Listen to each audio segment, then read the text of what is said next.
So in your letter, you can write things like that. Very clear, very sincere, very honest. And that what you write is the outcome of your enlightenment. Because you have looked into suffering, you have understood suffering. That is why you become compassionate. And with compassion, you can write a love letter. Many of us can write very strong letters of protest to our government, to the other government. But not many of us can write a love letter. A love letter can only be written when you have enlightenment, when you have understanding and compassion.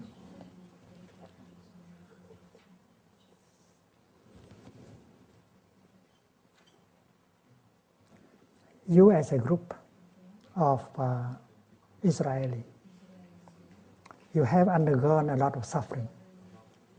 Your government, every time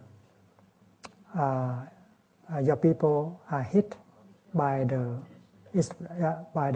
Palestinians with a bomb or something like that, you want to retaliate. Your government wanted to retaliate. And the message is very clear. If you hit me, if you hit us, we will hit you back. It's very clear. Tooth for tooth.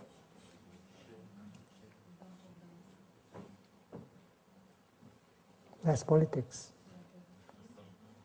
That is to dissuade the other person. If you commit the act of terrorism, you will be terrorized. If you can be a terrorist, I can be one also. We terrorize each other. We threat each other. So if you are a group of Israelis who are enlightened, who are awakened, who have seen suffering, who have learned from suffering, you know that the course of punishment has not brought any result. You want to write down, to sit down together and write a letter, write a love letter.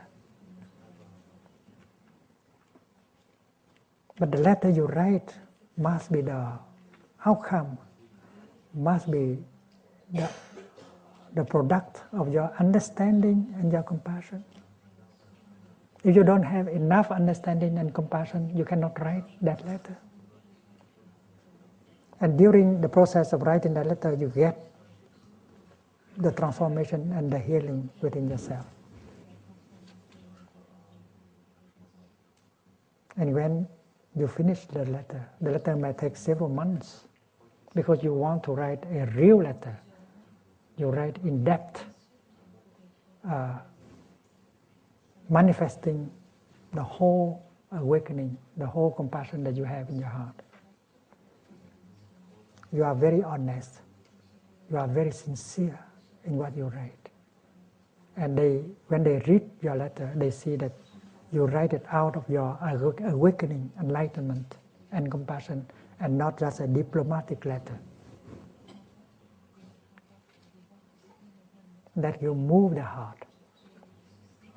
That will speak directly to the heart of the Palestinians, and the heart of the people in the world who are so concerned about the suffering going on in the Middle East. You move the heart of the people in the world. You are speaking for your own people, while your government has not been able to do so. You are in a real process of peace process.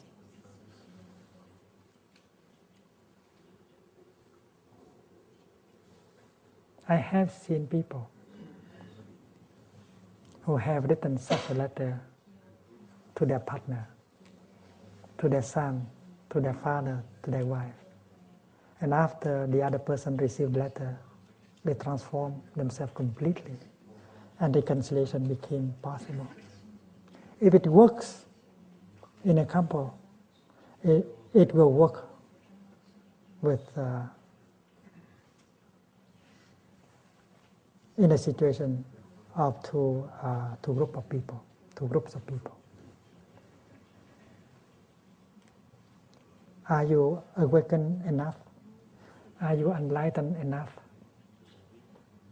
Do you have enough understanding and compassion in you so that you can see truly the situation? You can see your own suffering, and you can see the suffering of the other group of people. If you do, you are in a situation of writing such a letter.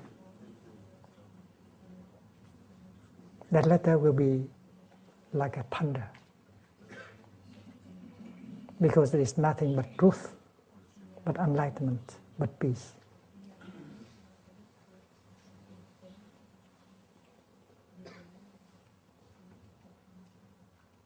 And this is our practice of peace.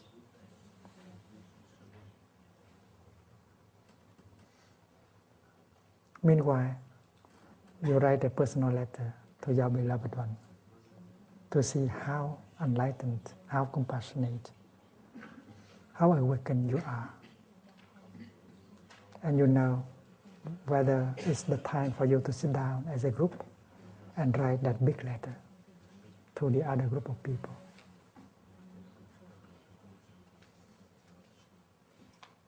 As a group of Palestinians, you can do the same.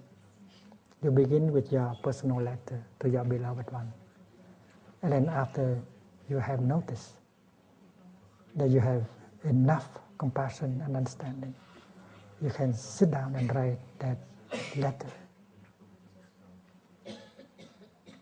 to the Israeli people and help them to wake up, to get the same enlightenment and compassion. And you know that there are those of us who are very eager to support you.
Dear friends, you should